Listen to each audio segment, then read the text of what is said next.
Heat! Garden!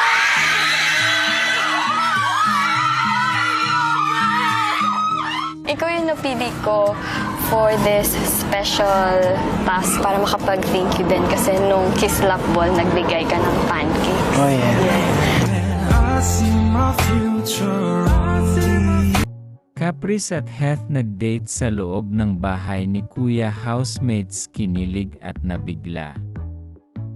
Layag na layag ang Kafeth sa loob ng bahay ni Kuya nang biglang tawagin at piliin ni Caprice si Heth bilang kadate sa loob ng bahay ni Kuya sa garden. Upang mag-usap, pinili raw umano ni Caprice si Heth dahil naging mabait ito sa kanya at binigyan at ginawa ng masarap na pancakes ni Heth si Caprice.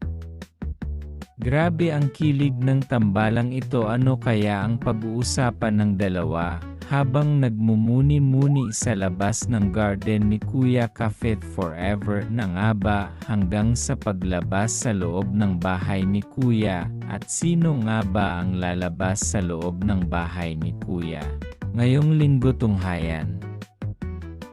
Caprice at Heth nag-date sa loob ng bahay ni Kuya. Housemates kinilig at nabigla.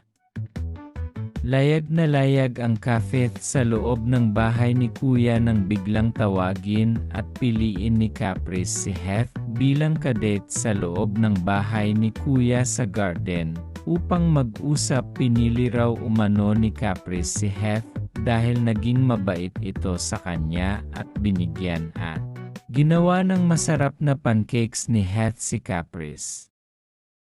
Grabe ang kilig ng tambalang ito. Ano kaya ang pag-uusapan ng dalawa habang nagmumuni-muni sa labas ng garden ni Kuya Kafeth? Forever